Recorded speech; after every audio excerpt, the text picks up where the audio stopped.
Eurico Viana trazendo para vocês ideias, ações, pessoas e projetos de impacto positivo. Hoje a gente vai conversar sobre um movimento que começou com o descobrimento da permacultura, passou pela agrofloresta e acabou enveredando de uma forma mais ampla e mais profunda pelo movimento da agroecologia. Converso hoje com o Roger, do Abacate, uma estação agroflorestal, permacultural e agroecológica urbana no sul do Brasil. Roger, brigadão. Obrigado, eu. Roger, os nossos ouvintes não sabem, mas a gente já ensaiou essa entrevista aqui algumas vezes. Uma vez, inclusive, a gente gravou e eu tive o percalço de ter meu computador roubado, né? Mas foi bom porque a gente vem desenvolvendo alguns papos e eu acho que a gente vai poder aprofundar um pouco mais. E eu queria começar pela história do abacate mesmo, porque é uma história bonita e a partir daí, a gente vai fazendo essa jornada aí das abordagens, da permacultura, da agrofloresta e da agroecologia. Pode ser? Sim, pode ser.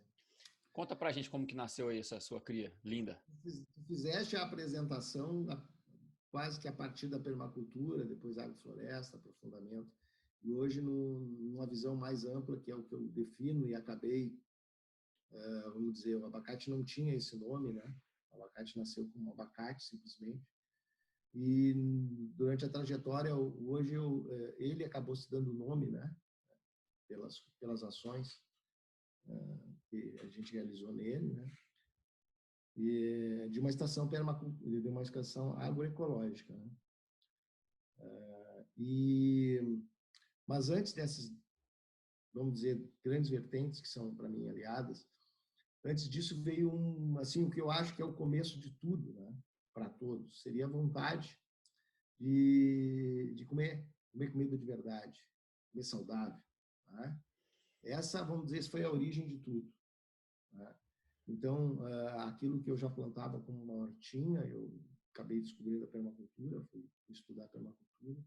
Dentro da permacultura, eu enveredei pela agrofloresta, e a cada curso que eu fazia, tanto de permacultura como de agrofloresta, eu colocava em prática aqui no abacate. E assim o abacate nasceu. Então, tu me perguntaste as vertentes sobre o nascimento do abacate e o desenvolvimento do meu conhecimento, que é recém no comecinho.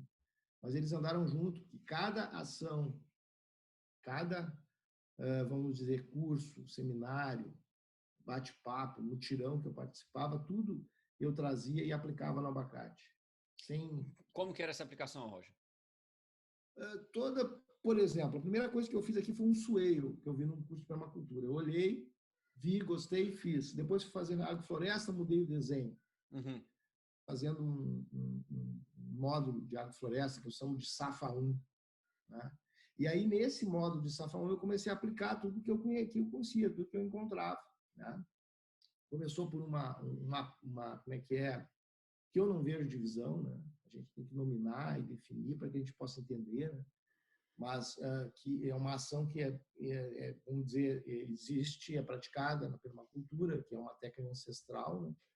E que na agrofloresta não é aplicada, não é vista, né? Mas que também não é excludente. Não acho que ninguém, ao ver fazer um sueiro numa agrofloresta de uma maneira que seja de inserir, né? De ganhar solo, de ganhar fertilidade, né? De aumentar a fotossíntese, perfeitamente correlatas e companheiras e aliadas às técnicas. Sabe que eu acho Desculpa, Roger, eu acho que as pessoas têm uma certa dificuldade em integrar, né? Esses dias eu tive um papo com o pessoal, até por causa do curso que vai ter na Diamantina, e eu argumentei uma coisa que é uma especulação minha, mas eu acho que ela é bem precisa, que é o seguinte: se hoje tanto o Bill Mollison quanto o David tivessem sido expostos à técnica da agrofloresta sucessional, seria ela que estaria na literatura, e não o conceito de floresta comestível, né, o food forest. Porque na época que foi criado, com base naquele livro lá, o Tree Crops, né, esqueci o nome dele agora, e o Robert Haas, que foi o primeiro cara que fez uma food forest na Inglaterra, aquilo era tecnologia de ponta de você produzir vamos dizer assim, desenvolver uma floresta. Hoje é a agrofloresta sucessional. Sim. Né? E a integração é perfeita. E existem outras técnicas, né? Existem outras técnicas de agricultura sustentável que são todas elas aliadas, né? Dentro, aí no meu modo de ver, e aí como tu me pergunta sobre a construção do meu conhecimento e do meu entendimento sobre as coisas, eu acabei de começando a enxergar a agroecologia como uma desses entendimentos que a gente tenta fazer da natureza, de uma forma muito mais prática, de entendimento como ciência e como prática, né? Como todas, como a agricultura lá do não fazer, do Fukuoka, as técnicas da Ana Primavera, toda a permacultura, a sintropia do Ernst, todas elas estão, né? Elas, vamos dizer, eu encontrava no começo, a todas elas, a agroecologia como similar, como paralela, como aliada. Mas na construção assim de fazer, poder definir, poder praticar, poder agir no dia a dia, não só na prática de campo, como na prática social, no estudo, na ciência, eu não consigo mais não colocar a agroecologia como um grande guarda-chuva. E ela, mas eu queria conversar sobre isso, porque você fez um caminho, né? Primeiro você viu como guarda-chuva a permacultura. Aí você fez um aprofundamento na agrofloresta como um viés até de produção mesmo, de soberania alimentar. Mas é como se, Eurico, é como se eu tivesse um drone, né? Agora bem comum, né? Erguendo, né? O olhar e começando a enxergar as coisas mais de longe, com mais amplitude. Então, a primeira coisa que eu enxerguei foi a permacultura. Mas a permacultura, na transmissão dela e na ideia dos caras, dos idealizadores, dos entendedores do que ela significa, dos primeiros entendedores do que ela significa, eles são perfeitamente abertos para todo tipo de aliados, tanto é que buscam técnicas ancestrais dos incas, astecas, de agriculturas as mais diversas, né? E tem, como tu diz, claro que se eles tiverem e tivessem contato com a sintropia do Ernst, eles iriam buscar como aliadas. Por isso que eu vejo. E eu acho que aí talvez o entendimento deles chegasse como eu cheguei. Claro que talvez eles com muito mais rapidez, com muito mais sábios, com muito mais conhecimento que eu, chegasse ao conhecimento que a própria permacultura poderia fazer e fazer parte de outras ações. Existem ações. Eu estou indo na tua viagem, na viagem que tu propuseste, né? De entender que os caras, ao ver esse tipo de técnicas, iam, né? Iam entendê-las, né? Mas aí eu já viajei um pouco mais, que eles iam poder buscar a própria agroecologia. Porque aí, nesse entendimento, assim, vamos dizer, muito simplificado, para a gente poder entender as coisas, a gente costuma dizer que a agroecologia é ciência, é prática, e é movimento também. Então, hoje em dia, muito mais se sente a necessidade de agir como movimento. E é um movimento integratório, um movimento conciliador. Não é um momento de separar as coisas. É um momento de unir as coisas, que podem e são consideradas como agroecologia. A própria economia solidária começa a enumerar, né, coisas que eu tenho uma relação, né, com a agroecologia e podem ser praticadas, né? Eu tenho uma curiosidade, assim, eu tenho relativamente pouca leitura sobre isso, mas o movimento agroecológico, ele surgiu mais ou menos concomitantemente com a permacultura. E talvez por ter um viés um pouco mais acadêmico, assim, um dos vieses, né, do movimento ecológico, nas últimas décadas, você tem muito mais publicação científica na área de agronomia e afins, abordando a agroecologia, do que se tem na permacultura, né? O meu entendimento das duas, no entanto, é de que a agroecologia é uma abordagem de produção alimentar, é um movimento social e é também vamos dizer assim, um testemunho político, né? Porque você não faz agroecologia em grande escala.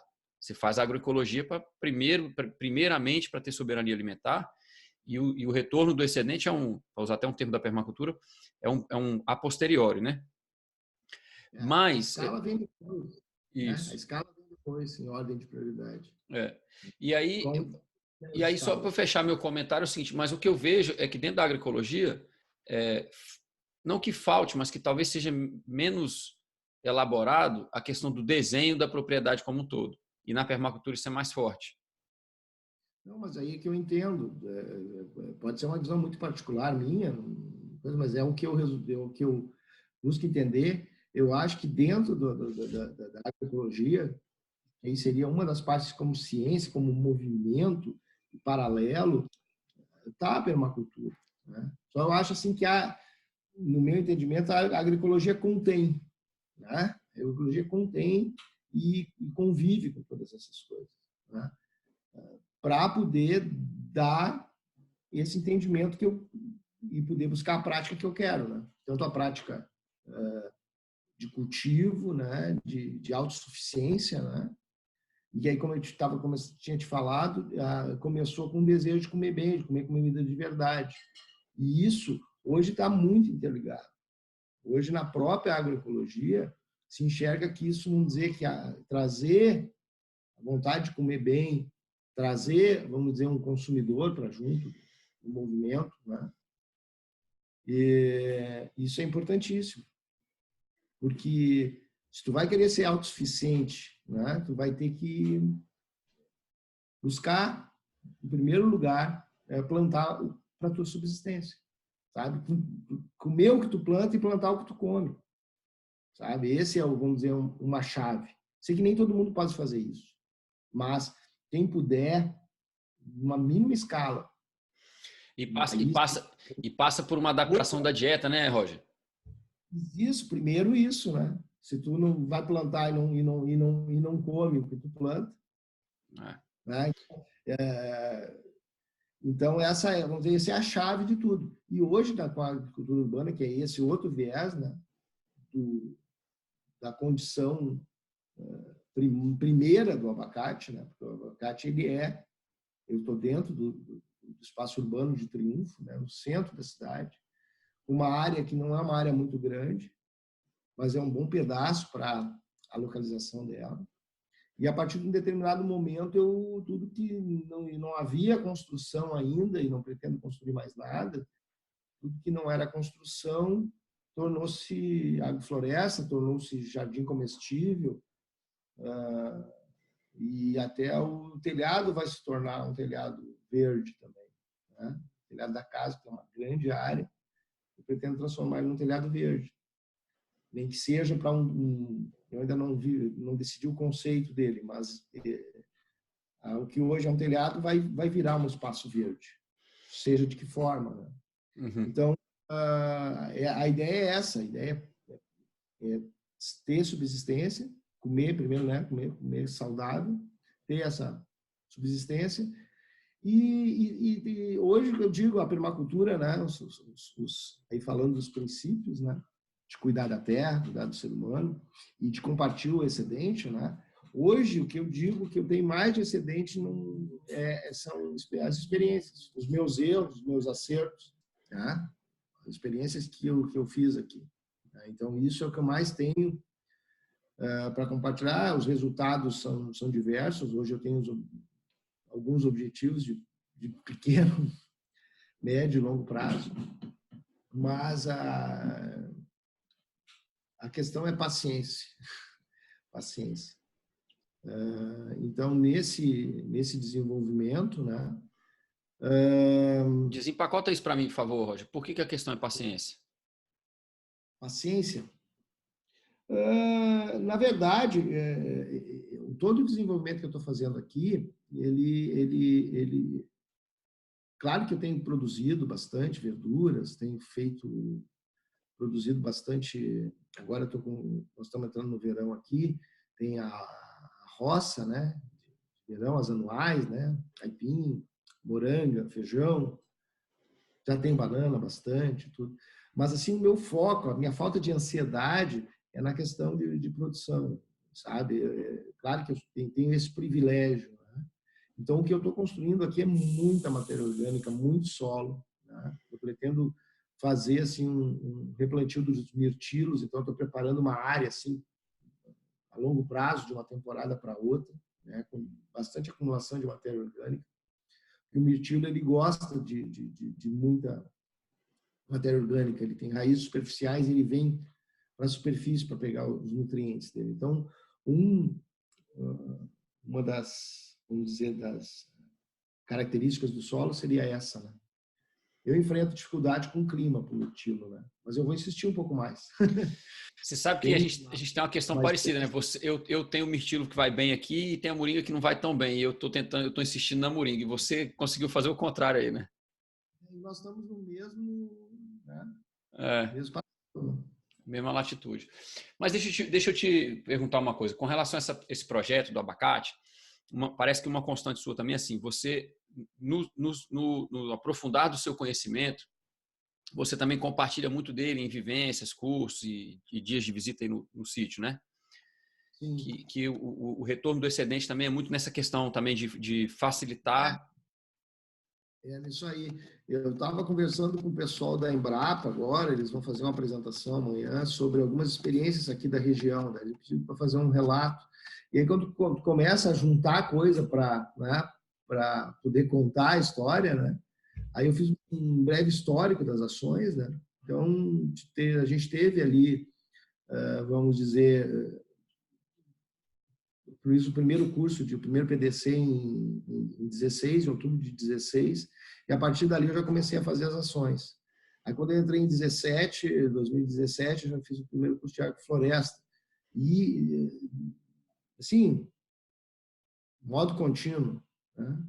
Eu cheguei e já fiz o mesmo projeto que eu vi no curso, a área, a orientação solar, a inclinação era muito parecida, assim, muito incrível, sabe?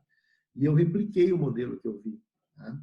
E hoje essa área de safra 1, ela já está assim no terceiro ou quarto redesenho. E esse modelo começou com abacate mirtilo? Não, esse eu fiz aquele modelo, vamos dizer, que seria uma visão do Ernest, né, de todo um processo de evolução, né, de sucessão ecológica, né? Só que quando eu vi que a minha área era só aquela pequena, que talvez eu fosse os diversos estágios de sucessão ecológica, diversos estratos e tempos de vida, né, das espécies, chegaria um momento que eu não teria onde plantar a horta, né? Seria uma coisa que eu tenho que ter constantemente. E eu não poderia plantar árvores grandes, desejando obter lucro com árvores grandes, com árvore de madeira de lenha. Então, eu tive que redesenhar esse conceito da sintropia, da acumulação, do solo coberto, né? Para adaptar primeiro, aí, no primeiro redesenho desse primeiro módulo, de um processo de uma sintropia, né? De uma imitação de uma sintropia do Ernest, eu transformei lá num exemplo que um dos súditos dele, lá, dos aliados dele, o João, se rebelou e fez a horta floresta. Então, ele criou, deixou mais exposição solar para poder ter a floresta, a horta ciclando por mais tempo, né? E depois eu aqui, no terceiro desenho, eu privilegiei a produção de matéria orgânica, redesenhei, e agora, no quarto desenho que eu estou entrando agora, na questão do plantio das roças, eu estou indo para um jardim comestível, alguma coisa assim, que era como os nossos avós plantavam, né? Tendo assim, não plantar todos os canteiros ao mesmo tempo, para ter uma grande produção de rúcula em determinado momento, depois uma grande produção de alface, depois uma grande produção de brócolis, ao passo que ter canteiros intercalados, plantar para tu ter ao longo do tempo um pouco de rúcula, depois e sempre um pouco de alface, e ter uma variedade em função dos diferentes ciclos que os canteiros foram plantados. Além de se plantar muita parte de deixar a punk vir, escolher, né, praticar muita capina seletiva, deixar as punks vir, sementar, se multiplicar. As próprias hortaliças também, eu estou tentando levar até o ciclo de semente, os chás, as ervas medicinais, todas elas assim em comunhão, e algumas frutíferas. Eu já tinha plantado do abacate, obviamente, e nesse espaço eu pretendo introduzir intensamente a moringa. Eu já tenho algumas mudas, pretendo fazer testar destaca, e a árvore grande que eu tenho, que já me deu sementes uma vez, ela está indo, deixando ela secar, ela vai começando a florescer, e eu devo ter sementes novamente, aí eu vou replantar. Então, já adaptada, né? Um trato intenso, sabe? Sempre ciclando e em algumas áreas eu tenho vou fazer a horta plantio direto, né? É uma técnica que adquiri um livro agora no evento da Ecovida. E porque vamos dizer, era o desejo inicial, né? Só que eu preciso realmente ainda ter um solo melhor para ter uma horta plantio direto, né? Então, também pretendo usar os micro-organismos eficientes. Tem uma florestinha aqui do lado do meu tio que eu vou captá-los ali, vou colocar. Então, são coisas... Essa falta de ansiedade é nesse sentido, é ter um desejo, mas ir fazendo as coisas aos poucos e ciclando aos poucos nessa área. A outra área, que é a área do mirtilo, do abacate, que eu chamo de Safa 2, ela já existia um pomar de cítricos, né, que foi plantado pelos meus pais, e muito por mim também, né, pela Luísa também, de nativas, né, pitanga, araçá, cereja do Rio Grande, acerola, eu multipliquei de semente minhas aqui, e os cítricos tradicionais, que aí tem limão siciliano, tem limão Tahiti, tem bergamota, pocã, tem laranja do céu, muito boa. E aí eu plantei intensivamente abacate, os mirtilos também estão nesta área. E eu tenho muito eucalipto, muita banana, que eu estou manejando, eu não consegui manejar toda a área. Essa área eu desejava ter manejado toda ela simultaneamente, mas não consegui. Aí nós fizemos uma prática do curso que eu estou fazendo de agroecologia no Instituto Federal do Rio Grande do Sul, na unidade de Viamão, professor Fiorese. E aí vagou uma aula e o aluno aqui metido foi lá e aplicou essa minha experiência, eu chamo assim de uma reflexão sobre a floresta, sobre a permacultura, né? E aí eu tenho alguns bate-papos ali, eu sou do tempo que chamava de transparências, né? São slides. Tem alguns slides que eu falo disso, e aí eu fiz isso na sexta-feira, e no sábado e domingo a turma veio aqui e nós fizemos uma prática, e foi muito bom. Foi muito bom, só que a gente não conseguiu manejar tudo. A gente tinha muita trapoeraba para arrancar, então a gente arrancou a trapoeraba, a gente fez todo o processo para que todo mundo visse todas as etapas. Podamos eucalipto, estopamos eucalipto, moemos o eucalipto, podamos a mamona, as bananeiras, fiz o trato das bananeiras, das podas, de como matar ela, fizemos mudas, plantamos mudas. Então foram diversas práticas, né? E só que a gente não conseguiu manejar tudo. Agora eu estou tentando manejar o outro lado, mas eu estou com um probleminha, eu estou com um marimbondo ali terrível, muito grande. Então estou esperando aí para a gente ter a licença e resgatar. Eu tenho um amigo, Oso, que ele conhece bem, a gente já fez isso, a gente resgata, tira deles na boa e coloca em umas áreas aí mais afastadas para que eles possam reconstruir como é. Então, ô, Roger, eu quero uma hora poder fazer fala aí. Não, eu quero uma hora poder fazer uma visita aí, a gente gravar aí em loco, sabe? Que eu acho que seria muito importante para as pessoas verem que você tem uma área que ela não é pequena, mas ela é para um ambiente urbano, mas ela é pequena para um sítio. E é importante as pessoas verem o que é possível, sabe? E essa Desculpa. Pode são falar. 2.000 metros quadrados. É um quarto de hectare. E muita área construída, já casa, quiosque, piscina. Mas eu acho importante as pessoas verem que é possível fazer no ambiente urbano muita coisa, né? E aí eu queria resgatar um pouquinho, assim, para a gente voltar dentro dessa história sua, essa questão de plantar o que come e comer o que planta, né? Você teve aí uma transição aí também, vamos dizer assim, do entendimento da dieta, do alimento e tal. Você hoje em dia tem uma dieta praticamente vegana, né?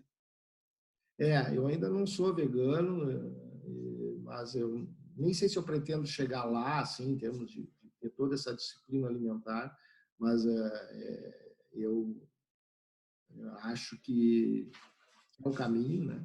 Então eu tenho que crescer muito para chegar nesse ponto. Mas hoje eu já faz 6 anos que eu não como mais carne de espécie alguma, né? E aí foi justamente no começo da trajetória.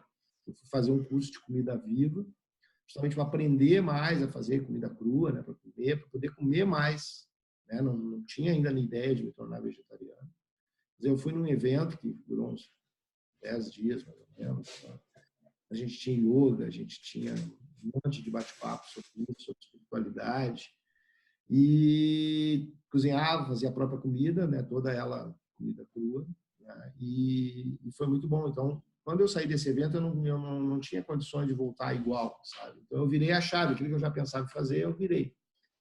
E acho que isso, vamos dizer, seria uma chave de uma sustentabilidade tu ter, né? Tu ter basicamente, assim, o desligamento. Eu não prego, não falo sobre isso, né? Mas cada um escolhe o que come, mas o olhar para ver a possibilidade de se tornar autossustentável, uma chave é poder ter uma dieta muito rica naquilo que tu planta. Tá?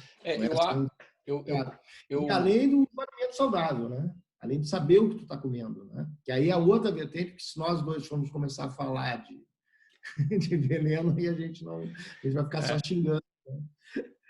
Mas aí, justamente, comer um alimento saudável, sem veneno, e poder participar, né, da tua dieta.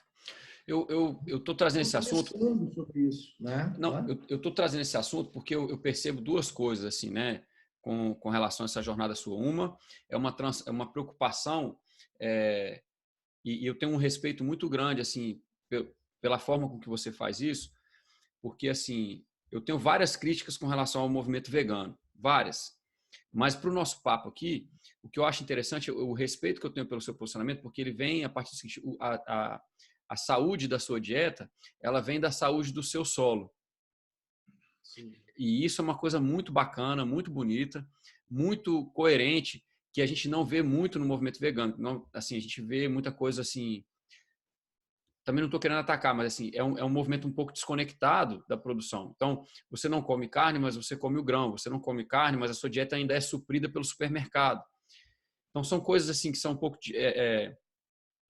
vamos dizer assim. Mas aí eu vou te dizer para onde eu devia ter começado. E aí, falando da visão da agroecologia, né? Te falei do grande guarda-chuva.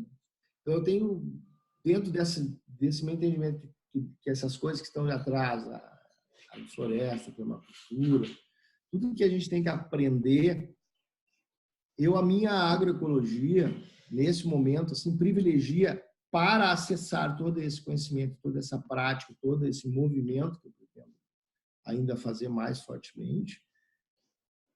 É uma tarefa difícil, e eu tenho postado no grupo aquele regenerativo, falado sobre isso, de que é um desafio maior da agroecologia nesse momento de união, é respeitar o estágio de crescimento de cada um. Sabe? Se tu quer, eu enxergo assim, eu quero crescer, eu acho que se fala espiritualmente, né, de tu melhorar. Eu não vejo nada mais iluminado do que tu enxergar o estágio de iluminação de cada um, sabe? É uma tarefa muito difícil. Não, e interessante ter falado isso. Tem muita gente na escuridão, sabe? E tu hoje tem sido uma tarefa assim árdua de respeitar até os que estão na escuridão e ter até uma benevolência, sabe? E porque não adianta a gente, por exemplo, eu acho que aí se tu enxergar a coisa por esse modo, é o que eu estou tentando, a gente pode conciliar e trazer à luz aqueles que têm luz mais ou menos, cada um dentro do seu estágio, para trabalhar do lado da luz, contra a escuridão. Essa é a minha visão, sabe? E se a gente começa a fazer pormenor por aqueles que são aliados, e eu acho o movimento vegano muito aliado das minhas ideias, da própria agroecologia, mas também dentro do respeito das ideias dos outros nos estágios que cada um estão. Então, buscar esses aliados aí que estão dentro de um movimento de luz que eu enxergo, e aí a gente tem que vive de colocar aspas em cima das coisas, né? Do lado do bem, né? Missões, então, tem que se colocar dentro desse movimento e buscar ter compaixão com os que estão assim com as mesmas ideias, buscar ter compaixão com quem tem ideia de compaixão, sabe? A gente essa compaixão é o que nos une, tá? Assim, dentro da similaridade de cada um. Se alguém se intitula permacultor e segue a corrente da permacultura, se alguém se intitula agrofloresteiro e fica pirado, como eu fiquei um tempo, de focar na agrofloresta, sabe? De fazer agrofloresta, de entender, de respirar, eu faço todo dia. Quando eu entro ali, isso se tornou uma coisa intrínseca ao meu procedimento. Mas o que eu que estou buscando nesse momento aí é justamente tornar intrínseco ao meu procedimento o ato de respeitar o estágio de iluminação de cada um, sabe? É uma tarefa, mas eu estou me propondo a ela. Meu foco hoje é esse, sabe? E aí eu não preciso parar de fazer o que eu estou fazendo para agir dessa forma, para ter esse foco. Eu preciso botar esse foco em tudo que eu faço, na floresta. E aí, sabe? É isso. É botar essa compreensão, esse entendimento e essa busca de aliados na atuação diária. E aí é o segundo quesito que eu tinha falado, né? O primeiro é essa questão que eu vi que você ligou a sua saúde com a saúde do espaço onde você produz, né? E a segunda coisa que eu queria falar naquele momento é exatamente isso, é a adaptação da sua dieta em função do que você produz. Que aí volta um pouquinho no que você estava falando, né? Da produção de hortaliça, da roça e tal. Eu vivi, quando muito novo, uma horta que meu avô tinha atrás de um capril. Meu avô foi caprinocultor durante muito tempo. Ele não era obcecado com a capina seletiva. Ele falava assim, se as plantas estão saudáveis e estão coexistindo, deixa elas lá. Ele nem usava esse termo. Ele fala assim, se a planta está bonita e está produzindo, eu não preciso ficar arrancando a outra que está do lado dela. Sim. E aí, mas nesse sentido, assim, que eu queria trazer de volta, para essa questão da produção urbana, de como é que a gente vive, existem vários modelos, né? Então, a gente não pode... Uma pausa. Eu vou precisar conectar na tomada. Fica à vontade. Dá uma pausa aí. Eu vou precisar conectar a bateria do Note. Mas é isso que eu estou falando, assim, esse cuidado, né, da gente não julgar, que é o que você está falando, cada um tem um estágio, né? E também o cuidado da gente não ter uma narrativa única, aonde o evoluir, seja ele ecológico ou espiritual, passa por uma opção única, né?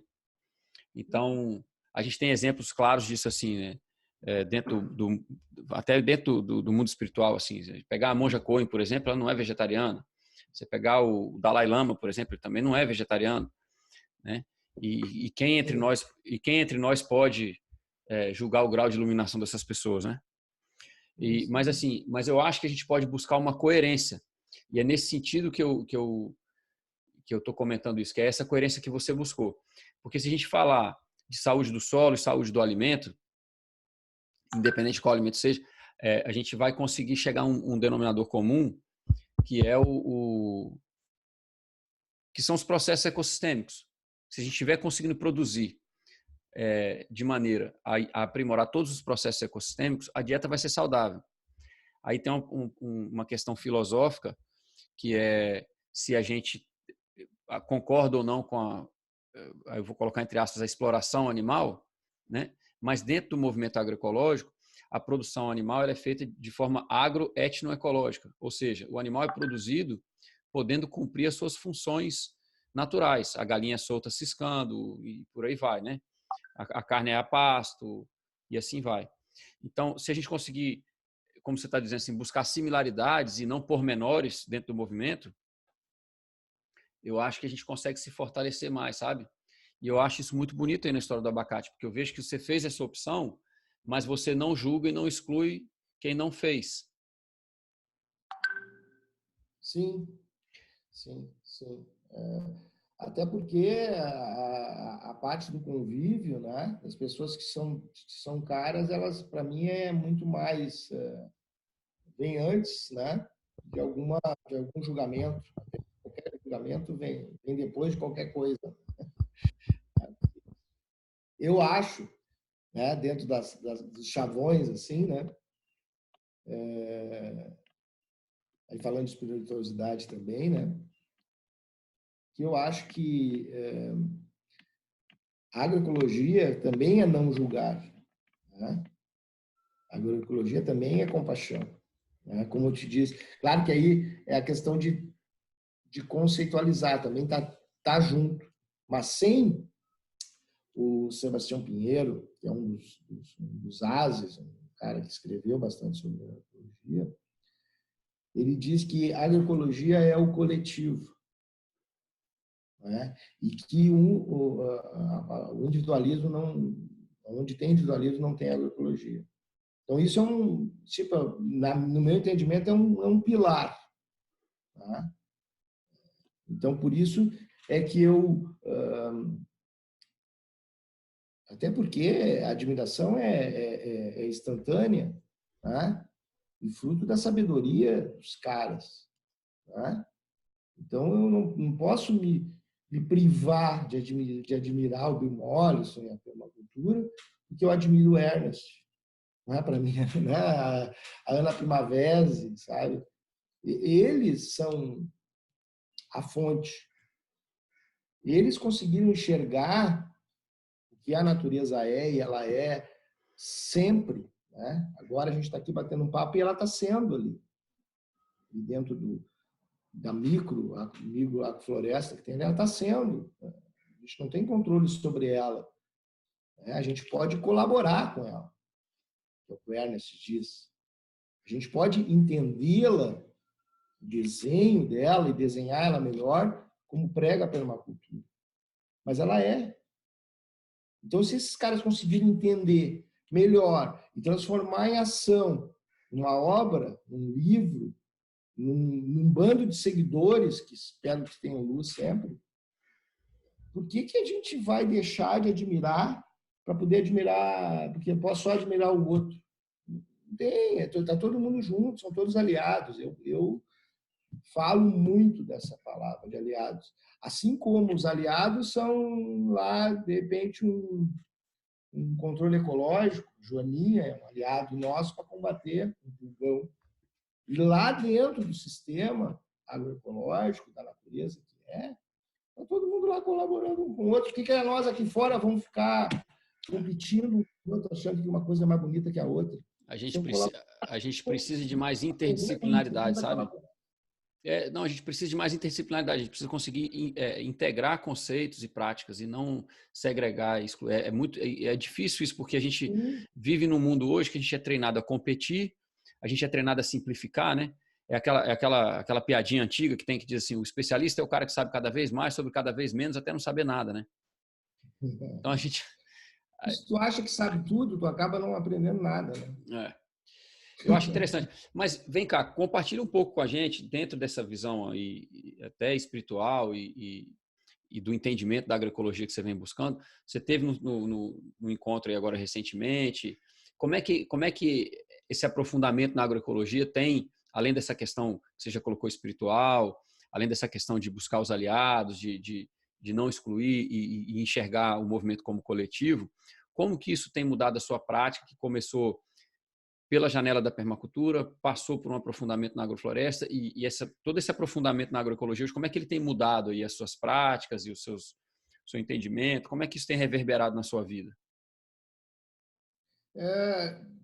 Passa por uma busca, né, do entendimento do que vai ser constante, né, do que é a agroecologia.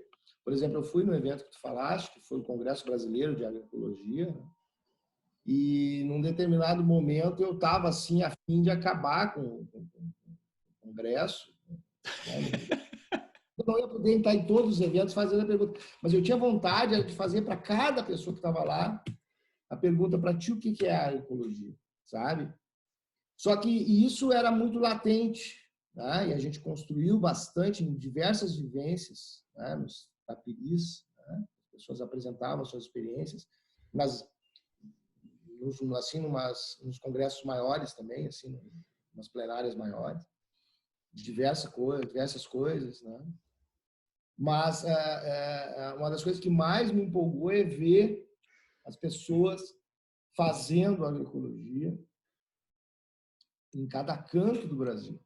Tá? E entendimento, uma coisa que eu lembrei assim dos nossos papos e vem a calhar, como é que tu vai julgar uma pessoa? É uma jovem que vem de um assentamento, que está apresentando um trabalho acadêmico de todo o estudo, mas continua trabalhando lá e viu tudo que passou e apresenta um trabalho construtivo sobre aquilo que passou. Construiu agrofloresta, pratica agrofloresta, né, dentro de um assentamento no Acre. E como é que tu vai dizer que os caras estão do lado da água? Claro que eles vão plantar e vão ter cultivos para talvez transformar essa alimentação, que é muito baseada no peixe. Uhum. Mas se tu tira o peixe da alimentação dessas pessoas, né, não é agroecológico, eu te digo. Né? A gente tem que entender que no contexto deles lá tu querer que eles façam diferente é muito atroz, inviável. E a construção de uma integração ou de uma transição, né, agroecológica, a gente fala muito hoje, é nos diversos aspectos. E essa transição, em alguns casos, há radicalismo, da minha parte, por exemplo, um radicalismo de não usar veneno. Mas também, se o cara vier falar em veneno dentro da agroecologia, me dá licença. Mas tem gente que fala, infelizmente. Mas não é. A agroecologia não é veneno. Mas a agroecologia também, e aí é a prática de cada um. Então, foi lindo ver numa mesma apresentação um exemplo daqui, do Rio Grande do Sul, do Rio Grande do Sul, da implantação no sistema de agrofloresta, e ver um exemplo do Acre também, na mesma linha, né? E muitos outros. E isso, quando eu voltei, eu te digo assim, para mim é um choque, sabe? Porque eu tenho que ficar num estado de meditação assim um dia ou dois, né? E não posso interromper as atividades para assimilar tudo, porque a transformação ela é muito intensa. Para quem se abre e enxerga e consegue enxergar as diversas, para quem tem uma palavra que se usa mal, mas que ela é essencial, para quem consegue ter empatia pela vivência do outro, pela construção do conhecimento do outro, pelo estágio de cada um, e se vê por que as reações são tão contrárias. Isso é uma outra coisa que eu enxerguei. Porque esse processo de descontração, que também desconstrução, né, de regressão que a gente vem passando até politicamente no Brasil, porque essa gente, cara, fazendo coisas pequenas, em pequenos lugares do Brasil, com a mesma sintonia, isso é muito perigoso, sabe? Isso é muito perigoso. Isso é lindo de viver, mas é perigoso. E quem enxerga isso, e aí tu vê por que tirar, porque quando tu enxerga uma menina do Acre apresentando na mesma sala com a menina do Rio Grande do Sul, eu enxergo veias por onde corre o sangue da agroecologia, lá na ramificação do Acre e lá na ramificação do Rio Grande do Sul. E isso tem uma força enorme dessa rede, do sistema do Congresso, da rede brasileira de agroecologia. Depois, no outro fim de semana, agora nesse fim de semana que passou, eu fui no encontro ampliado da rede Ecovida, né? também o mesmo espírito, a mesma pulsação. Eu acho que É um você negócio tem... grandioso e autônomo, cada vez mais autônomo. Isso. Não tem cabeça, né? É um movimento rizomático. Ele é muito forte, ele é pulsante, como você diz, e ele é sistematicamente combatido exatamente porque as pessoas que se apoderam da máquina do Estado, né, elas sabem que, na verdade, as grandes mudanças elas vêm de pequenos movimentos. E a gente passa por um momento agora muito bacana, histórico, no seguinte sentido. Fica cada vez mais evidente que a busca por uma dieta saudável, pela soberania alimentar, passa pela produção, essa passa pela recuperação do solo, e esse mitiga as questões climáticas. E além de tudo, essa busca pela soberania alimentar, ela subverte a ordem econômica, que é aquilo que você acabou de falar, da escala. Primeiro eu tenho soberania alimentar, para depois eu trocar o excedente. Ao passo que esse governo que a gente tem no Brasil hoje, a maioria vamos dizer assim, o sistema vigente. É um sistema. O sistema vigente, né? Ele quer o contrário, ele quer as pessoas produzindo para o bem da economia. E essa economia... Sim. E ele é um sistema, vamos dizer, apesar da gente não concordar com ele é um sistema que acaba pulsando também. Mas ele pulsa de uma outra forma, com outras verdades, com outras premissas, né? Isso. Outras premissas, com outros valores. E até isso eu consigo entender. Só que, às vezes, as pessoas, as mais simples, eu tenho ouvido, sabe? E hoje eu estava pensando, isso dói, dá vontade de desanimar. O que mais me dá vontade de desanimar é ver gente que apesar de até os mais maus eu tenho olhado, né, com benevolência, mas gente assim que tu ama, que tu respeita, em diversos estágios profissionais e tudo, repetindo. Por exemplo, o que não me impressiona é tu ouvir que não se pode produzir ou que se alimenta o mundo com essa agricultura convencional. Que quem vende veneno, quem vende transgênico, quem vive de fazer meta, cota em cima disso, eu entendo perfeitamente. Mas quem... Mas é uma mentira. Não, eu não discuto. Nesse aspecto eu não discuto, né? Eu quero terminar a premissa de que...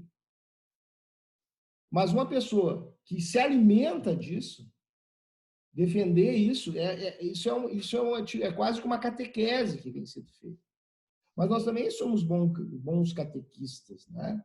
Devemos nos tornar bons catequistas para a questão da agroecologia. Só que uma coisa que eu vi uma vez e tenho repetido muito é que nós temos que parar de pregar para convertidos. Nós temos que transmitir, e aí por isso a suavidade, o respeito do estágio de cada um, transmitir essa mensagem no nível de entendimento de cada um, sabe? Apesar de te entristecer, às vezes eu dizer para a pessoa, te dizer, não ouvir aquilo que é agroecologia, não ouvir como eu planto, simplesmente dizer que é impossível, sabe? Por que se tem tanta fé no veneno e no transgênico e não se tem fé na vida, no sistema de sucessão ecológica da natureza? Deixa qualquer campo, abandona. É uma narrativa. É uma narrativa. Agora pega esse sistema do jeito que está e planta dentro dele dessa forma atroz como planta e destrói, né, daquilo que nós estamos falando de regeneração, né, destrói o solo, a vida do solo e deixa ele para tentar. Ele vai regenerar, mas a capacidade, a velocidade de regeneração de uma área degradada dessas é mínima. Ao passo que se a gente uma área degradada, o tempo dela é o tempo geológico, né? Não é o tempo humano. Exato. ciclando, a gente consegue ciclar e botar a fotossíntese a nosso favor, a cobertura do solo a nosso favor, a gente pega uma área degradada dessas que os caras certamente vão nos entregar logo ali, com esse meio convencional de produção de alimentos. Se a gente intervém, a velocidade de regeneração é muito maior. Eu sei por viver isso aqui. Tem um gramado e hoje eu tenho um sistema pulsante que, se eu largar ele agora e eu ficar um mês fora, eu vou passar trabalho para entrar dentro dele. Facão bem afiado. É muita vida. Tudo abaixo. É muita matéria orgânica, é muita vida, é muita coisa podada, porque ela vai começar a atrapalhar a luz do outro. O meu manejo é muito intenso. A minha área é pequena, eu planto muito e meu manejo é intenso. Se eu abandonar um mês, eu vou ter uma matéria orgânica fantástica, mas eu vou passar algum trabalho para conseguir manejar e encontrar os estratos de cada um.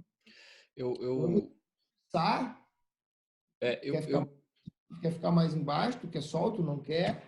E isso, para mim, esse é o meu barato.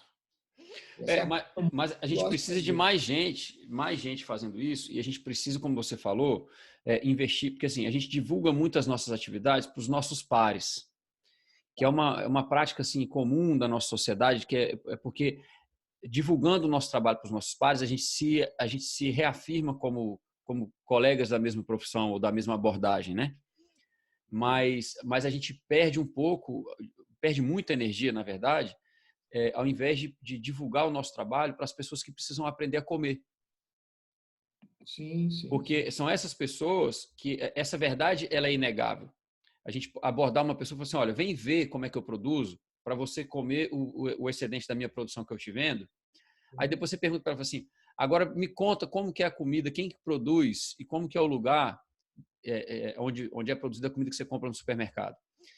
São perguntas clichês, mas elas vão trazendo essas pessoas de volta para a gente, né? E é por isso que eu digo, a gente está num momento histórico muito interessante, porque esse sistema que se perpetua em prol da economia e não em prol do ser humano, ele está gritando de desespero, porque fica cada vez mais evidente. Eu estive aí no Brasil com um educador aqui da Austrália, a gente fazendo a turnê da pecuária regenerativa. E aí ele citou e trouxe uma tese de doutorado, depois eu fui atrás de ler, o sobrenome do cara é Hutchins. Eu posso depois compartilhar isso.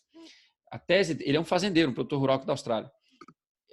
Um dos grandes achados da tese de doutorado dele é o seguinte, no ambiente rural, no meio de produção rural, você se torna mais financeiramente viável na medida em que você consegue não gastar em insumo, não gastar em máquina.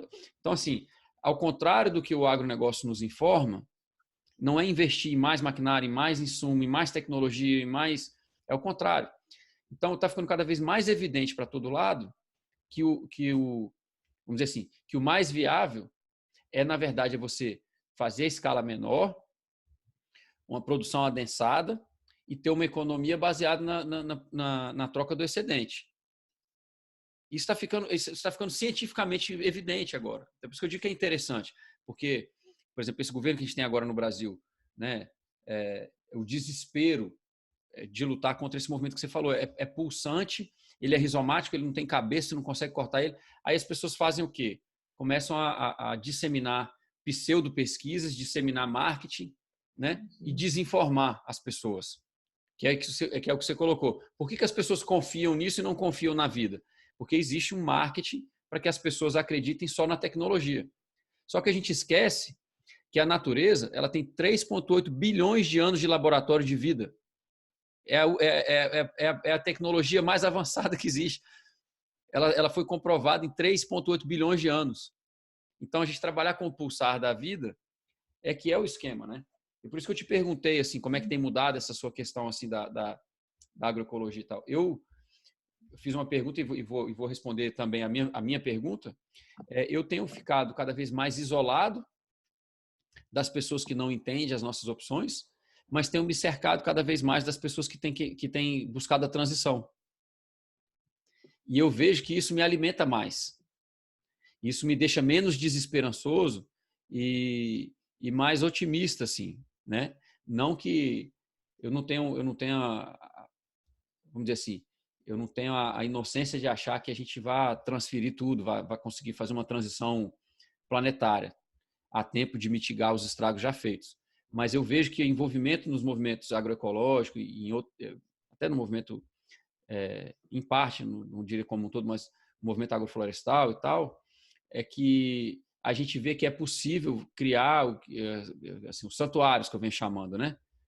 E esses santuários, eles são são pessoas como eu e você, né? A gente se encontra, a gente se identifica e a gente tem as nossas diferenças, por exemplo, essa questão da dieta e tal, mas a gente consegue ver mais similaridades do que pormenores, como você colocou.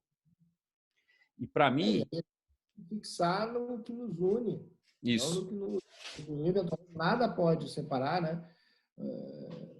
Mas se a gente ficar batendo naquilo que um tem uma visão diferente do outro, né? Ou, como a gente tinha falado antes, glorificando aquilo que eu acredito, né? Aquilo que eu mais acredito, que eu pratico, e fazendo um viés para o que o outro acredita, né? Eu acho que, sei lá, eu tenho uma admiração por todas as correntes, né? Consigo enxergar valor em todas as correntes. Eu não tenho essa... E a questão da transmissão, eu acho que vai muito pelo exemplo, sabe? Tem que ter uma prática. A agroecologia, ela vai fazer, vai pregar, vai estudar, vai até inclusive plantar, né? Porque quando fala prática, eu falo prática, daí é a questão de plantar. Né? Não é só plantar bonitinho.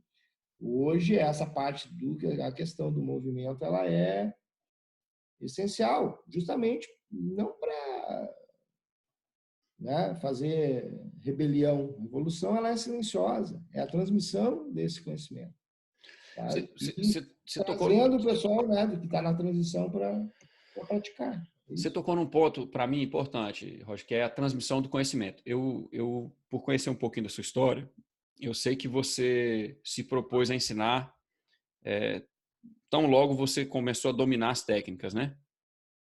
Sim. E aí eu queria fazer uma pergunta e ao mesmo tempo um comentário. O meu comentário é no seguinte sentido. Tem um educador americano, ele chama Peter Bain, um educador da permacultura, e ele diz uma coisa que eu acho muito bacana, que serve para a agroecologia, serve para qualquer abordagem regenerativa. Ele diz o seguinte: chegamos a um nível tal de gravidade da situação no planeta que quem sabe um pouquinho a mais já tem que estar ensinando para quem sabe um pouquinho a menos. E aí ele tem uma abordagem bem anárquica com relação às certificações, etc. Ele fala assim, olha, o importante é ensinar. Se você sabe fazer alguma coisa, outra pessoa não sabe, ensina, porque está todo mundo precisando. Sim. Então, assim, a minha pergunta é, como é que tem sido essa função sua de facilitador?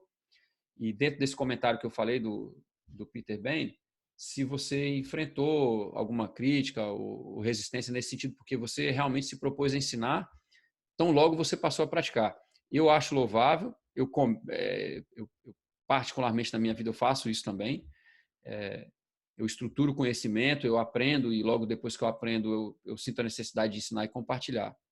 Como é que é essa jornada para você de educador, assim, nessas várias áreas que você atua? Sim, o que aconteceu? Eu sou muito pragmático, assim, no sentido. Por exemplo, vai enxergar permacultura, estou com o abacate pintado na frente e os 3 princípios da permacultura pintados nas costas da minha camiseta, sabe? Então, se é princípio, tu tem que praticar, tá? Então, eu me vi, a partir dos cursos que eu fui fazendo, diversos, praticando e realizando e tendo resultados similares àquilo que aquela prática onde eu aprendi teve. Então, por que eu vou guardar isso comigo? Se, como eu te disse, o que mais eu tinha para compartilhar eram essas experiências válidas na prática. Quando eu fiz o primeiro curso, e aí eu vou contar a história de quando ele nasceu, assim, quando terminou, depois de todo aquele estudo, aquele aquela ansiedade, aquele medo das coisas não darem certo. Mas quando as pessoas me perguntavam, e aí? Eu disse, cara, eu fiquei muito feliz. Fiquei muito feliz porque eu consegui transmitir valor. Eu vi valor naquilo que foi construído, na lógica da didática, na lógica daquilo que eu estudei. Porque quando eu decidi fazer o curso, eu não tinha conhecimento teórico. Cara, como é que eu vou bater um papo com as pessoas sobre aquilo que eu fiz na prática? Estava ali, era só descer ali, era uma barbada. Eu descer ali e mostrar para as pessoas como é que eu fiz, era uma barbada. Eu fiz. Mas aí eu fui estudar, eu fui ler, assim, claro que não deu tempo para ler muita coisa, mas eu fui ler aquelas práticas que eu entendia, e quando eu vi, mas não é sintropia, né? Até porque havia uma tendência, porque não é para usar, porque eu concordo, tem que respeitar o homem, então tu tem que, se tu for fazer, vai ter que fazer como é. Então, eu respeito, então tu pode ter princípios, mas não que tu pratique, assim, integralmente aquela prática, que alguém deu o nome. Então, eu, logo em seguida, comecei a reler esse curso como uma agricultura sustentável. Aí, diversas agriculturas sustentáveis. Aí, dentro das agriculturas sustentáveis, que eu te falei, uma delas era a agroecologia, que hoje, já desenvolvendo mais o meu entendimento, eu já trago ela para como guarda-chuva de todas essas agriculturas sustentáveis. Mas a coragem para fazer o curso, assim, foi num rompante, né, que eu construí o projeto, assim, na minha cabeça e transmiti para o grupo, que aí eu estava aqui de cabeça baixa, fazendo agrofloresta, um grupo de produtores orgânicos de Triunfo, a Ecotri, estava levando a sua trajetória junto à Ecovida para se certificar. E um belo dia, um amigo, o Fábio, falou de mim para esse grupo, eles me convidaram, eu fui e embarquei de cabeça mesmo, não tendo pretensões de fazer plantação, porque eu não estava nem prestando atenção nisso, eu estava vivendo, praticando agrofloresta. Todo dia, todo fim de semana, sempre. E aí eu fui junto e aí eu comecei a pensar num insight assim de que se a Ecotri estava nascendo a orgânica, e se tu prestar atenção, eu e tu nesse bate-papo nosso, a primeira vez que a gente fala em orgânico, fazer esse eu tenho uma certa birra já com o termo já. Mas eu não, como é que é? A minha trajetória eu te disse, eu tenho que fazer, eu não posso ficar com a birra, eu acho que só que tem que colocar dentro do contexto. Você está mais evoluído que eu. Eu acho que não, exatamente. Só que aí, vamos ser mais orgânicos. Isso que eu digo. Isso, talvez ser isso, porque o orgânico ele limita muito algumas coisas que seriam outras práticas que estariam inseridas mais naquele outro modelo do que no, né, fazer a diferença. E aí eu ia fazer uma parte, uma hora, deixei de terminar, é que porque o medo, não é um medo, simplesmente não é que seja medo, porque se acham assim bem autossuficientes. A questão é que se tu começa a plantar desse jeito, tu vai de uma agricultura de insumos, uma agricultura de processos, os caras deixam de ganhar dinheiro com insumo. E aí por isso que dessa onda contrária, de uma contra-propaganda, às vezes, pseudocientífica. Né? Mas a questão... Mas deixa eu só dar uma provocada no orgânico. Todas as civilizações que falharam antes da nossa, falharam com uma produção orgânica. Todos os impérios que surgiram se complexificaram pelo excedente da agricultura e depois faliram, colapsaram, eles fizeram isso praticando uma agricultura orgânica, no sentido mais literal da agricultura orgânica que a gente tem hoje, que é de não usar veneno e de só usar plantas e defensivos ecológicos. Porque é um fato histórico de que todas as civilizações que viveram antes da nossa não tinham a tecnologia que a gente tem, eles não tinham os insumos que a gente tem. Eles não tinham nitrogênio químico, eles não tinham o glifosato, eles não tinham os pesticidas. Isso é uma coisa da Revolução Verde para cá. Isso é outro papo, né? Mas assim, eu gosto muito da contextualização que você deu, que é o seguinte, existe toda uma história do orgânico. Então vamos fazer o seguinte, vamos fazer um alimento mais que orgânico. A questão aí, só para terminar a história do pessoal da Ecotri e do nascimento dos cursos, né? Por exemplo, eu me senti convidado a oferecer para eles, assim, tipo um nascimento. Depois ela se tornou agroecológica, a Ecotri. Hoje a gente está indo para a agroecologia, a gente quer ser agroecológico. Mas antes era só orgânico, e aí o orgânico, nesse momento que eu me inseri, orgânico agroflorestal, autossustentável, sabe? E o pessoal comprou a ideia. E aí a coragem de fazer o curso, ela nasceu de que eu concebi um projeto como um todo, de abril de 2018 até o final de 2018, que foi propor o curso, dar um desconto especial para os membros da Ecotri e dar a cada participante do grupo que fizesse o curso um projeto similar ao meu, implantado em regime de mutirão, usando as pessoas do grupo, mais pessoas que já estavam envolvidas conosco.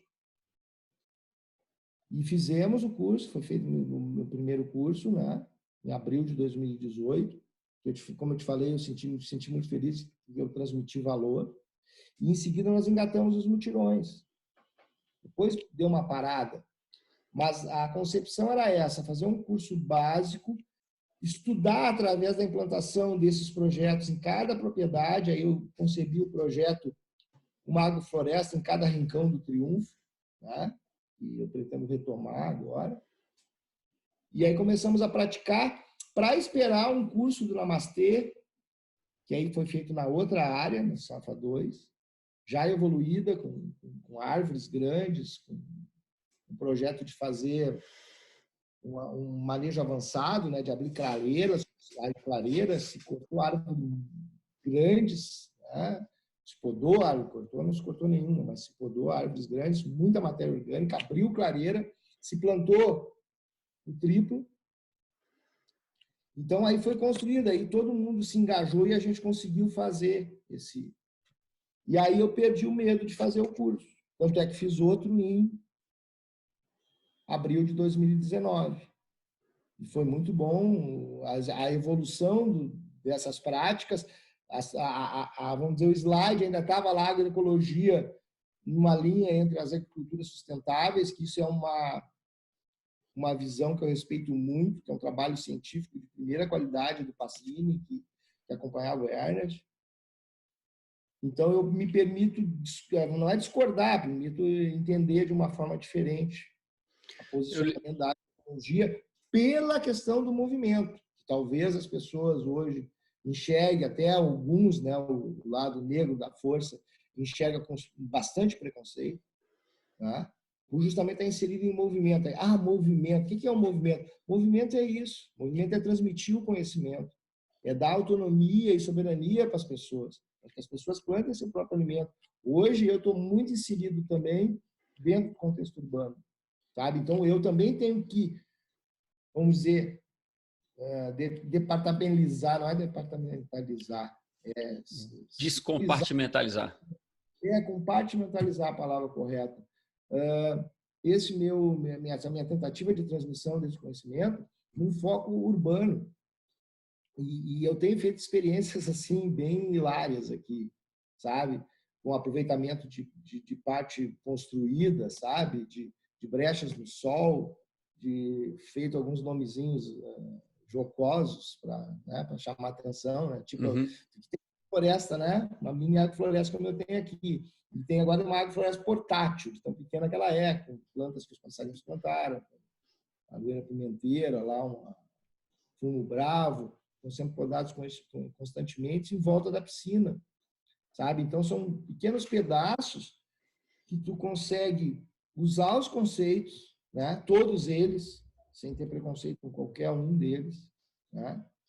E também me permito pedir complacência das pessoas que não me julguem porque eu estou fazendo sintropia com um Hugel Culture, que é um canteiro elevado, do lado da piscina, sabe? Lá tem um Hugel Culture. Não se fala de Hugel Culture, de canteiro elevado na agrofloresta. Né? Por que não usar? se eu tiver excedente de matéria orgânica, se eu tiver uma área que eu tirei o piso da piscina, reduzi o piso, que era um deck, agora é um piso de tijolo, para abrir mais canteiros. E aí, se dali nasceu um buraco, né? Porque eu levei os canteiros, um canteiro elevado propriamente dito, e eu precisava preencher aquele buraco com matéria orgânica, com terra, com seja o que for. O que eu fiz? Adotei como composteira, que agora está ocupado lá com a coisa que nasceram gaudéria, como a gente diz aqui no Rio Grande do Sul. Aí eu tive que tirar a composteira dali, deixar que aquilo se desenvolvesse, moranga, tem até um aipim lá, que não sei o que vai dar naquilo, mas eu deixei. E no outro, eu passei na rua, tinha uns paus de obra, assim, que são eucalipto, que o pessoal usa em obra, e eles estavam bem apodrecidos, né? E eu catei aqueles paus apodrecidos e separei. Aí no curso de 2019, agora de 2019, dos tópicos foi um huggle culture. A gente construiu um huggle culture com essa madeira podre, com umas galhos, com terra, e hoje o huggle culture está assim bombando, com peixinho da horta e com orégano. Uma combinação de verde assim, maravilhosa. E do lado também são canteiros elevados que eu pretendo reconstruir de forma assim mais duradoura, né? Senão tu vai ter que estar sempre botando uma coisinha, um insumo, né? Por mais cobertura que tu consiga botar num canteiro, tu não consegue suprir e não consegue construir solo de uma maneira como tem numa área aberta, assim, numa floresta. O canteiro é uma vivência diferente. Então, tu pode agregar o canteiro desde a base, com madeira, fazendo esse canteiro elevado, né? O nome alemão é a minha pronúncia não sei se é correta, mas o fato, se tu quiser chamar de canteiro elevado, tu pode também. Né? Mas ele não é só elevado, porque ele tem um enxerto da matéria orgânica por dentro, né? Isso, essa renovação, por exemplo, o solo mais fértil que eu tenho aqui hoje, que é um canteiro elevado, foi o primeiro que eu fiz, eu estou capando ele, infelizmente, para fazer as mudas, né? É justamente oriundo de um sistema desse. Elevado, eu fui botando galho, fiz em cima daqueles galhos, fiz composteira durante um tempo, né? Aí retomei, quando curou bem, retomei a colocação de mais matéria orgânica. Então, ali tem um canteiro desses não faz mal em um determinado momento, ou não vai fazer mal, espero que não faça, porque eu vou fazer, revirar ele, sabe? Trazer essa vida que tem ali. E aí é vida de cima a baixo, não é uma camada de solo como a gente tem no solo degradado. Tu passa a construir uma camadinha de solo, tu vai conquistando 2 milímetros, 3 milímetros, 4 milímetros por ano, né? De construção de solo. Se é num sistema solito, a parte mineral vai levar séculos para reconstruir solo, né? Então, com matéria orgânica, tu consegue construir mais facilmente, mas se tu vai dentro do modo urbano, tem que usar essas soluções assim mais... Né? Eu queria... naturais, carregados de insumos naturais, né? Que tu pode pegar, ou tu pode produzir, ou resgatar por aí. Eu queria comentar duas coisas só. Uma é que você contextualiza dizendo assim, a agricultura urbana, né? Por ser urbana e a falta de espaço, talvez, essa necessidade de integrar as diferentes abordagens, né? Eu tenho dito assim, nos lugares onde eu atuo, que eu falo assim, a gente não tem tempo mais para não usar todas as abordagens disponíveis. A gente tem que usar todas, sabe? E aí, um outro comentário ninguém nesse... larga a mão de ninguém. Como que é? Fala de novo? Fala de novo? Ninguém larga a mão de ninguém. Isso, ninguém larga a mão de ninguém, a gente precisa usar todas as abordagens e a gente precisa apoiar, né? Então, nesse sentido, eu acho muito bacana não só a sua adaptação, porque eu tive acesso a um pouquinho do seu material e eu vi você dialogando com a tese do Panzini, com outras eu percebi essa evolução assim da sua abordagem, e não só isso, um negócio que eu acho muito bacana e que eu acho que todo mundo tem que fazer. Eu percebi que você tomou autoria do seu projeto, do seu espaço, do seu curso e da sua maneira de ensinar, dialogando com todas essas fontes. E isso é que a gente precisa fazer. A gente precisa parar de ter gente seguindo. Segue um, segue A, segue B ou segue C, e aí fica brigando. A é melhor do que C, não, C é melhor do que B. porque as pessoas não tomaram ainda esse protagonismo, sabe? E a gente falou sobre isso, acho que não sei se tu quer entrar, até nem entraria muito no mérito, que é a questão assim de agrofloresteiro está se protegendo de permacultura e permacultor se protegendo de agrofloresteiro, né? Enquanto que o certo seria estar todo mundo junto, né? Então aí acho que a gente está, esses sim estão no mesmo barco, né? A gente cessa, quando a gente começa a ver o outro dessa forma, a gente cessa o fluxo de conhecimento, né? A capacidade de aprender e a capacidade de ensinar. Que eu não sei, eu sempre esqueço dos ditos, né? Mas tem uma teoria lá que diz, não sei o que, como é que é a maneira mais fácil de aprender, né? Tal maneira tu aprende 30%. E ensinando os outros, ou tentando ensinar os outros, é a maneira mais eficiente de se aprender. Então, perfeito. talvez seja um pouco além de ousadia, né, e de desrespeito, talvez, com os mestres, é um pouco de, né? Eu não acho que é desrespeito, não. Meu, né? Um pouco de egoísmo meu, de querer usar como é que é, esse turbo, que é assim, o brinquedo de ensinar quanto turbina a tua capacidade de aprender, o quanto tu aprende com os outros, né? Isso é um valor, sabe? Isso é muito bom. Assim como nesses Roger, eventos. não é egoísmo nem desrespeito, porque você está compartilhando e você está levando adiante as mensagens. Sempre, eu acompanho o seu trabalho, eu posso falar, sempre citando as fontes, mesmo quando você integra. E isso é que é bacana, sabe?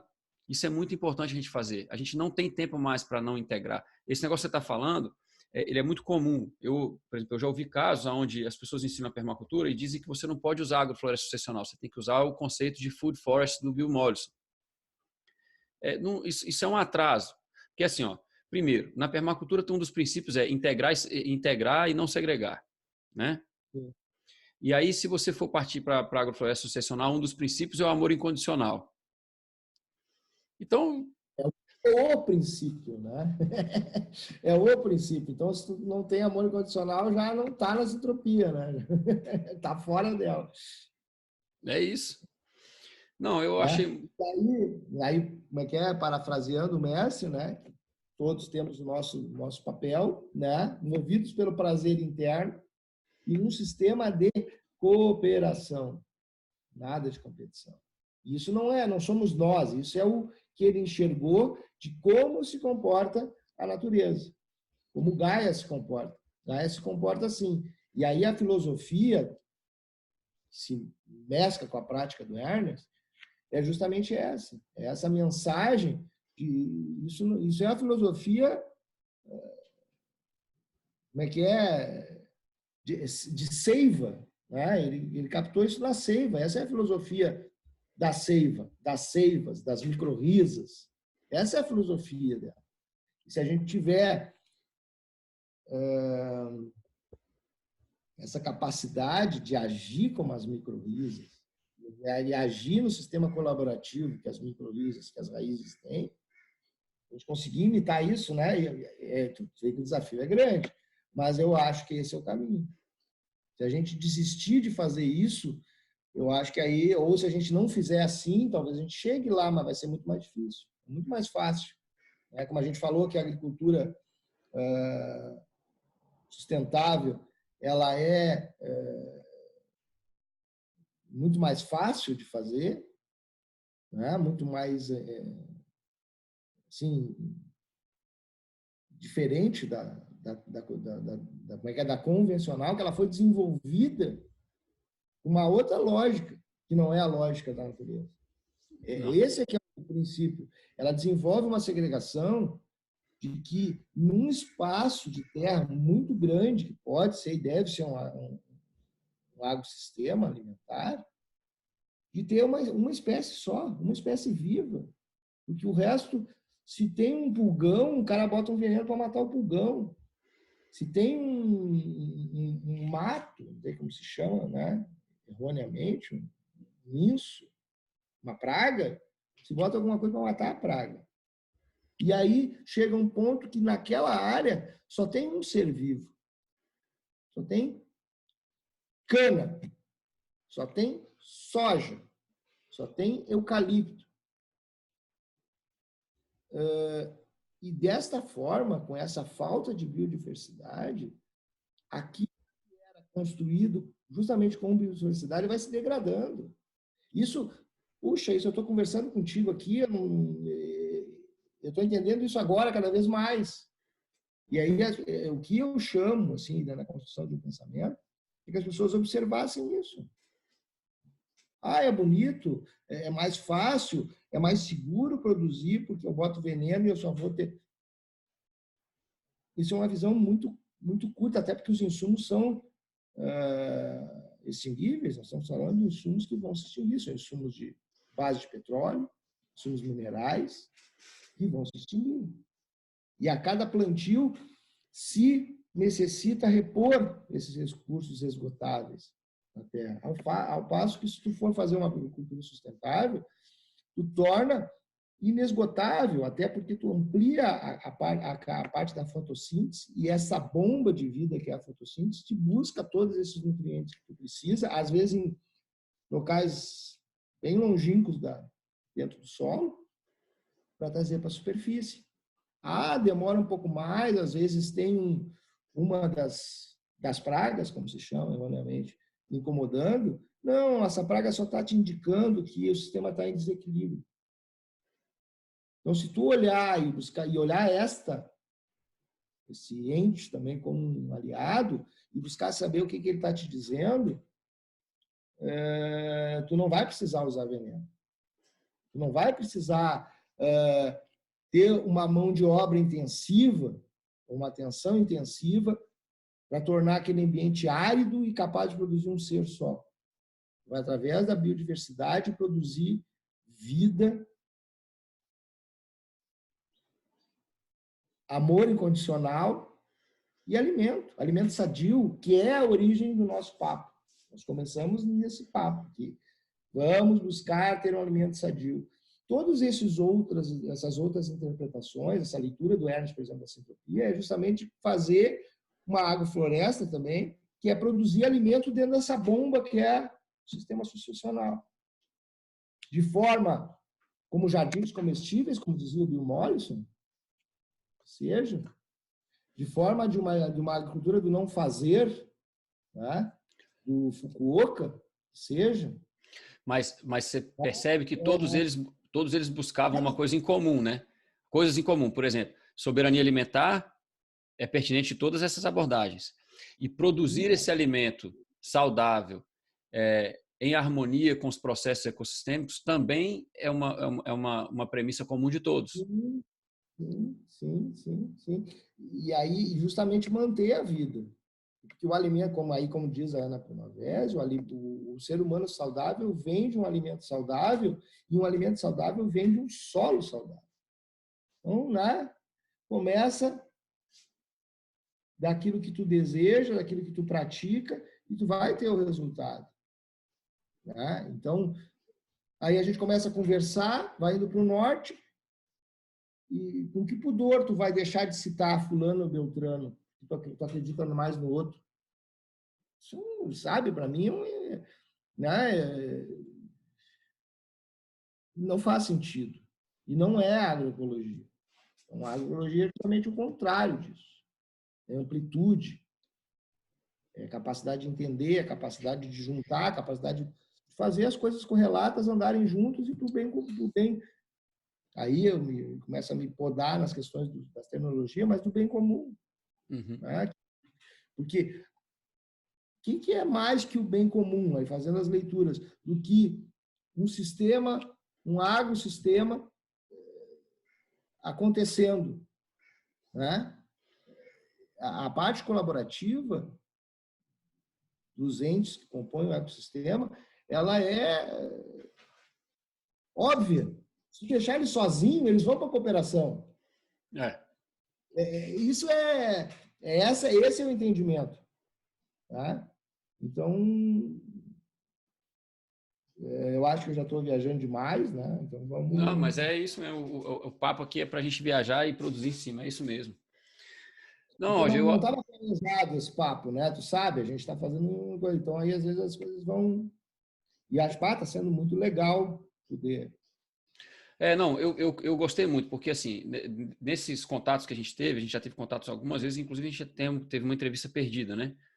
A gente teve a possibilidade de evoluir conceitos e opiniões assim, e para mim foi muito produtivo, Roger. Eu agradeço muito, viu?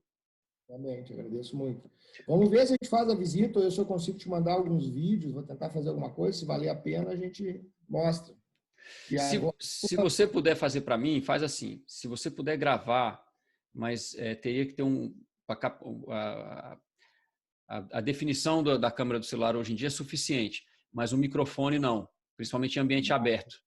Se você conseguir gravar com a captação de áudio melhor e você apresentar o abacate todo para a gente, eu coordeno isso em vídeo e a gente publica também. Eu estou pensando nisso. Eu estou pensando em até comprar um celular um pouquinho melhor, também por causa dessa necessidade, né? Eu tenho tido essa necessidade, aí foi boa a tua lembrança, eu não tinha esse conhecimento da questão do áudio, de repente pode melhorar alguma coisa. Mas eu vou pesquisar a respeito, porque aí também dá para compartilhar com mais, né? Mais eu não perder cada estágio, sabe? Porque agora ali eu estou com uma cabeça assim, ó, eu preciso fotografar isso. Se eu for com o facão para lá antes de ir com a máquina fotográfica, talvez eu não consiga segurar ao ponto de esperar. Então eu preciso ir com a máquina, fotografar o estágio que está, seja o que for, para poder depois, olhando as fotos, interpretar e ver se ali tem algum valor assim de transmissão, porque às vezes uma foto tu consegue transmitir com uma foto um conceito inteiro, né? Ou tentar explicar para as pessoas como é que aquilo foi feito e com que motivo de fazer aquilo, com que objetivo dentro do sistema. Então agora essas apresentações, eu não apresentei nenhum trabalho no CBA, eu podia ter apresentado o abacate. Eu fiz uma apresentação que eu fiz numa universidade aqui, a Univates. Eu fiz eu não sou acadêmico da área, né? Mas eu fiz um folder e falei sobre o abacate. Então eu não me dei conta, perdi os prazos do CBA e não fiz, mas as práticas que eu vi lá dessas pessoas que eu te falei, das meninas do Sul, Norte, Nordeste, um monte de prática assim, de gente jovem, né? E eu me lembrei de fazer assim cada elemento, sabe? Fazer um enfoque, sabe? Bater um papo sobre o Safa 1, por exemplo. Construção que ele teve. Agora eu fiz um relato pessoal da Emater, depende, eu posso te passar depois. Da quarto desenho que tem o Safa 1. Aqui, a primeira área que eu manejei. O quarto desenho. E não é um desenho definitivo, né? O Namastê costuma dizer assim que o Thiago falou, essa não é uma foto, é um filme, né? E até foi um parceiro dele lá do assentamento que eu falei, não estou lembrando, mas eu ouvi do Namastê. Já a primeira vez que eu ouvi dele, eu disse, eu não acho nem que seja um filme, eu acho que é uma novela. Porque a novela, tu recebe o feedback do telespectador e até os teus próprios feedbacks e vai manejando, vai mudando o roteiro de acordo. Então, eu vejo hoje que eu transformei como esse conceito ali de jardim comestível ou de... Tem uns outros nomes, assim, só para conceitualizar. Ou esse próprio seria esse do Bill Mollison, como é que é em inglês que tu falaste? É o Food Force, né? Food Force, pode ser, perfeito, se encaixa perfeitamente. Mas ele tem uma flexibilidade, esse sistema, fantástica, sabe? Porque ele tem muitas ilhas, não tem mais só linhas, né? Ele vai ter ilhas também. E aí tu pode manejar essas ilhas com mais flexibilidade, de ter diversos alimentos, em diversos tempos, de uma maneira constante, que seria um objetivo de ter, né? Duas opções. De tudo, tá? Tem alimento. Tem muita abobrinha. Mas aí fazer o que com as abobrinhas? Depois, tá? Tem que processar, tem que dar um jeito. Deixa eu te falar uma coisa, só para a gente ficar, só para a gente circundar esse foco aí do abacate, ou você faz os vídeos, a gente edita e solta, é um prazer para mim fazer isso, ou então, em abril eu estou aí de novo, eu estou agora em dezembro, mas em abril eu estou de novo com a Escola de Permacultura, Quem sabe a gente não consegue fazer uma visita e filmar aí. Bom, vamos fazer tentar. Os dois. Se puder fazer, eu te mando. E tu já está convidado para vir amanhã, se quiser, mas vindo em abril, vem aí. Talvez em abril eu pretendo montar o curso, fazer uma tradição, tá? Do abacate, o curso esse com uma outra releitura, talvez, né? Porque é sempre um curso diferente. E o curso envolve essa minha reflexão, né? Que foi através dos slides, né? Essa reflexão teórica, que vai ser modificada, com certeza, para abril de 2020, e envolve uma prática completamente diferente. Tem que chegar lá, ficar namorando, o quê? Isso é uma viagem, isso é uma delícia de fazer. E aí tu percebe aquela prática que tu vai dar, através da qual tu vai transmitir o conceito teórico. Sabe? É uma delícia. É uma delícia. Né? E aí, chega no final, a gente se diverte muito e se vê valor. Às vezes rola uma viola, uma fogueira, então é sempre bom. Um vinho.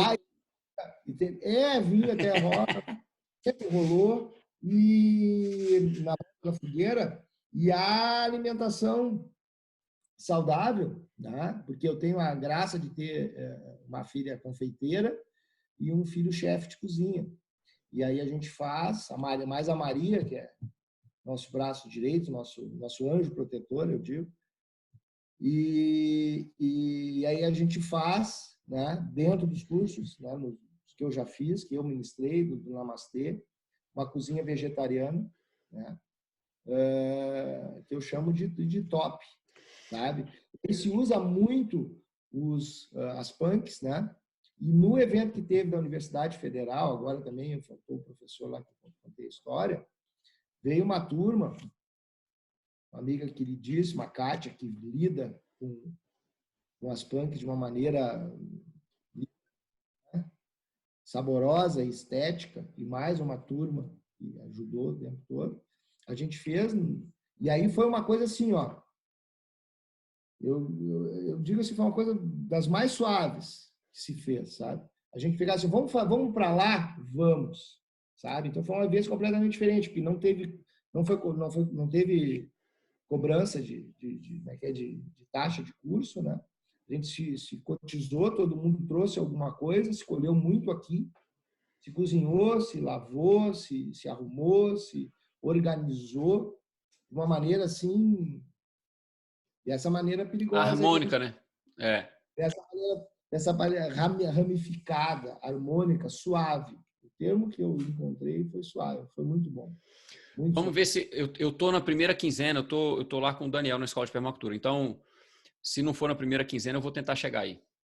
Vamos combinar. Tá. Vem, se eu puder, eu vou aí, para ir também, né? Aí é mais difícil. Mas tá convidado também. Na Bahia agora, talvez, vou tentar, é que eu tenho a formatura do curso de agroecologia, talvez não dê, mas a gente vai se ver aí. E estamos juntos, eu te agradeço, né, a paciência de me ouvir, eu contar essa história e trocar essas experiências. E estamos juntos. Gente, eu vou encerrar aqui. Segura aí, Roger, por favor, na linha. Eu vou encerrar com uma frase que é dele, que ele esqueceu de falar. Hoje a gente gravou de solo coberto e coração aberto, suave, com o Roger, do Centro Agroecológico Urbano Abacate. Roger, brigadão, viu? Obrigado, um abraço, meu amigo.